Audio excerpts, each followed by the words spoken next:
celebrating the world's most popular sport. This is Ultimate Soccer. And now your host, here's Soccer Steve. Standing next to the best flag in the world, this is tonight's shirt. What do you think of that, eh? Isn't that lovely, eh? Just move forward a bit, get a chair out of the way. Canada, 67. It's another Adidas style unit, and it doesn't just have numbers on the front, but it has a number on the back. But I don't normally think I would ever wear number 5. Anyway, welcome in, guys. We had a show lined up for you, and we're ready to go.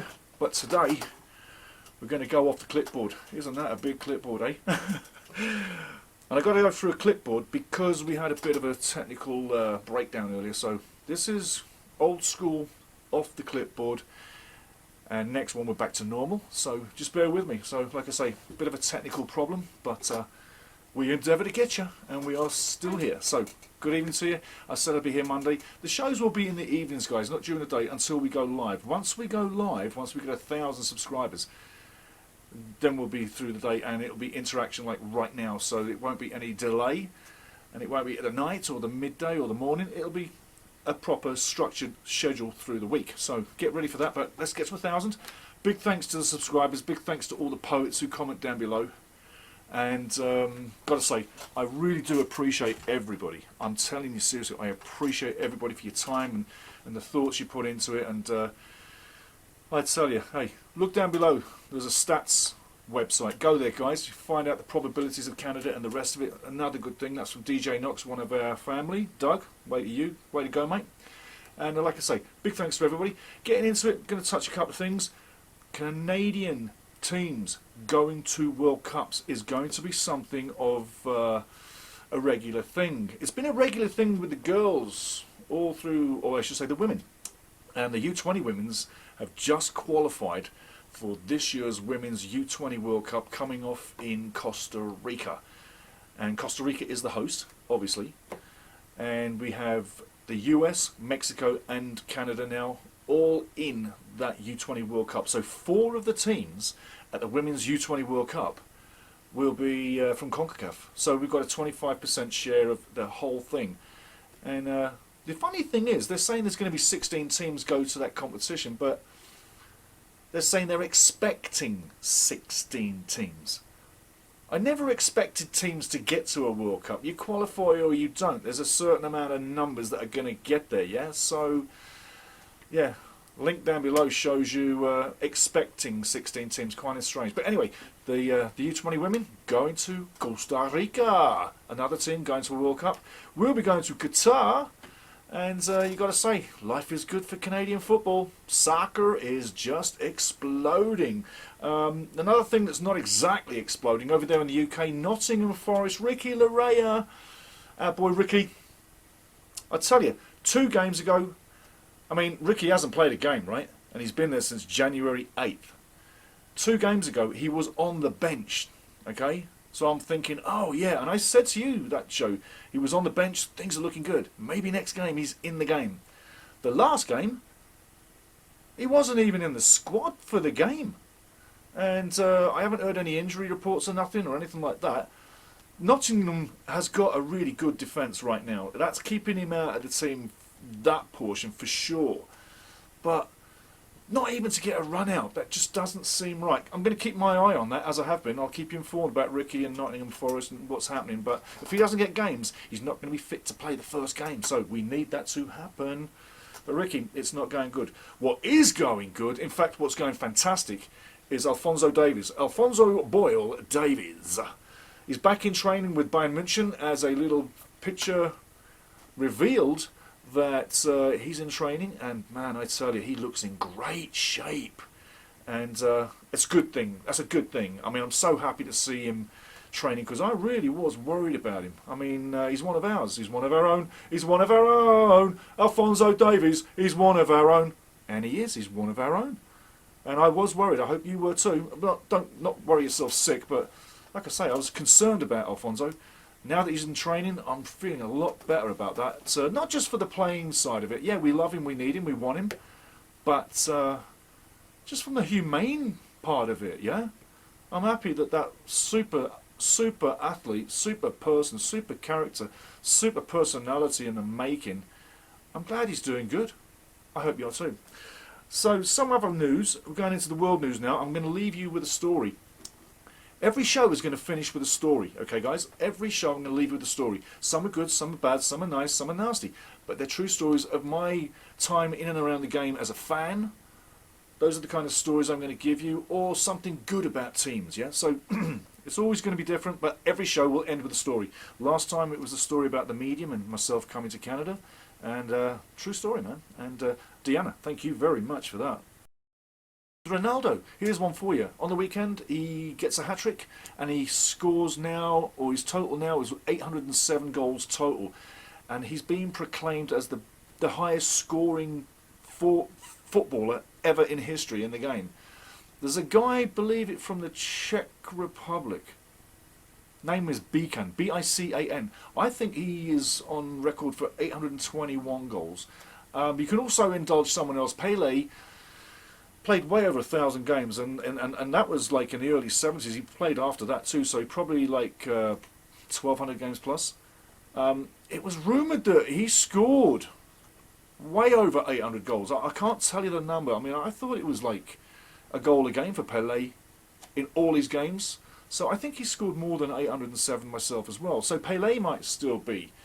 But they didn't collate the information back then like they do now. Now that the information is collated with every second, and like the probabilities are made up every 5 minutes as well. It's a very statistical game nowadays, and everything is a fine art. It wasn't back then. A lot of games, a lot of goals drifted into space, didn't get noticed. So Ronaldo, top scorer, but there is thoughts that maybe he's not. Something bad though for Chelsea moving forward. Roman Abramovich, they think that there's some form of corrupt dealings.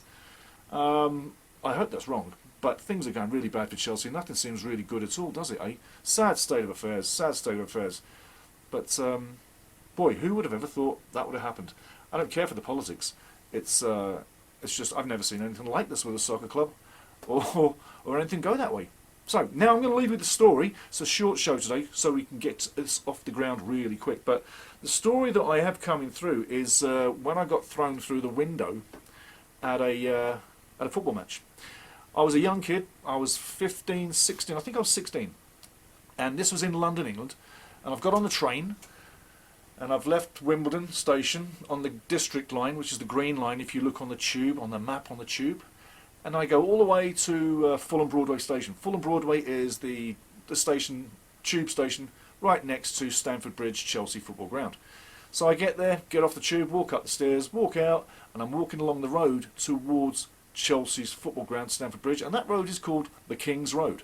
So I'm walking down the King's Road, very famous road in Fulham, because Chelsea's football ground is in Fulham, not Chelsea, okay, if you didn't know. And that always gets a tickle. So I'm going down the King's Road, get to Stamford Bridge, and I'm watching the game. In a nutshell, winding this up, I've been in the ground all the game, and it's like the last 10 minutes in the game. It's an FA Cup game between Chelsea and Tottenham Hotspurs. Tottenham Hotspurs won 2-0 on the day, and they had the amazing players like Glenn Hoddle, Ray Clements, Steve Perriman, who else? Ricky Villa, Ozzy Ardiles, I could go on, but they had an amazing team, Tottenham. Anyway, they win the game 2-0, but right before the end of the game, it gets really frightening. And this group of Tottenham fans got into the Chelsea enclosure and started running at people with knives. And it looked like they were box cutters or Stanley knives, but they had knives. And they were slashing into people as they were running through. They weren't stopping and stabbing, they were just slashing as they were running through. But they were chasing people out of their way. They were coming right at me and a few other people, so I just started to run for it. And literally, I was like, I think Usain Bolt probably was slower than me on that day, because I was like, woof, gone. Didn't have to take too much long to think about that, yeah? Run now, talk later. Because then guys were slashing at people. So I get out the ground and I'm running for it. I'm like, I've had enough of this. I'm not even going to watch the end of the game. So I get to the station, and that really didn't do too many favours. Like, see, this story gets worse. And I'm not a hooligan. I'm just a kid who went to watch the game. That's the situation, or the scenario that could unfold at any given moment back in that era. It was just craziness from nothing. Anyway, I'm at the station, and train hasn't come in. Train's not coming in for another 15, 16 minutes, which means the game will have finished and all the fans will come out and fill that station. So I'm not getting away from anybody. In fact, I'm the first one in the station, and if the wrong people come, Well, it might be bad for me. Anyway, you don't know at the time, do you? So, train pulls in, and there's people on it, and I'm not looking too quickly, but it's come from the station up, and it seems that there's Tottenham fans in that carriage that I'm getting into, and I didn't realise at the time. So I get on it. That's not a problem. That's not a problem. As the train pulls out, woof, we get to the end of the line where I'm going. I get off the train station. So I'm thinking, hey, okay, I'm safe, everything's good. And I got off the train station at Southfields, which was the district line, going home. And I didn't see this happening at all. And this is a true story. But all of a sudden, and I got a Chelsea scarf on, so maybe that's what really provoked the anger from these two other football fans. But they had gone to the game with their friends, but they were Tottenham fans, and we were returning at the same end of London. And they took exception to my Chelsea scarf. So on that, these two big guys picked me up and threw me through a window at the train station, and it was the waiting room window, massive big window. Literally, they threw me through, and then they carried on walking. They didn't even do anything after that. But as I go through that window, I'm smashed on the ground. I remember looking at all the glass and looking at everything, seeing if I'm cut up, and I'm touching my face, see if I'm bleeding, and not a scratch, not a scratch. But I couldn't believe why they'd do that. But there's a sweet end to this story that you would never write of. This is like a novel in itself. This is a good story.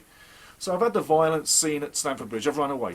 I've thought I've been okay. I've been thrown through a window by two thugs, yeah, two hooligans, and you think that's it, done and dusted. And then about 6 months later, I'm in our local pub, and I'm playing darts with my mates, and we're having a lovely time. It's fantastic, sun's shining, we're playing the darts, a couple of lagers, everybody's in good spirits. And then I noticed these two guys walk in the pub, get a beer, sit down, and straight away I recognised who they were.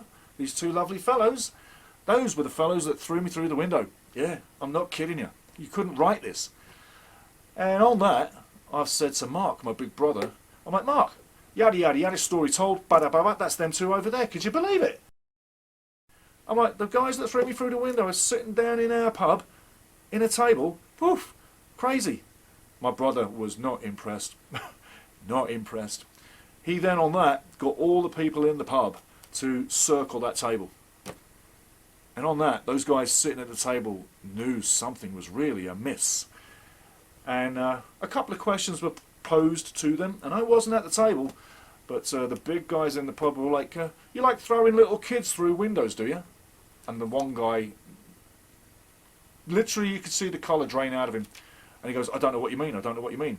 So a few things led to one, a few things led to this, and eventually I got in front of him, just talking to him.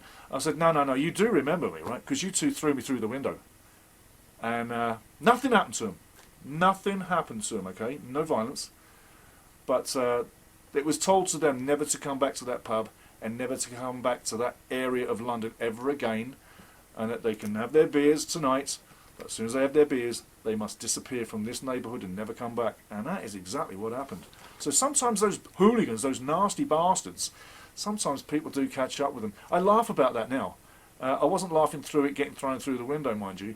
And doesn't it tell you what a small world we actually do live on? Anyway, there's a crazy story to run it down tonight. I'm coming back on Wednesday. Much love to everybody for everything that you write, everything that you subscribe to, and please pass us around. Let's get to 1,000. Let's go berserk. Let's go daily, and let's go live, and let's have more fun.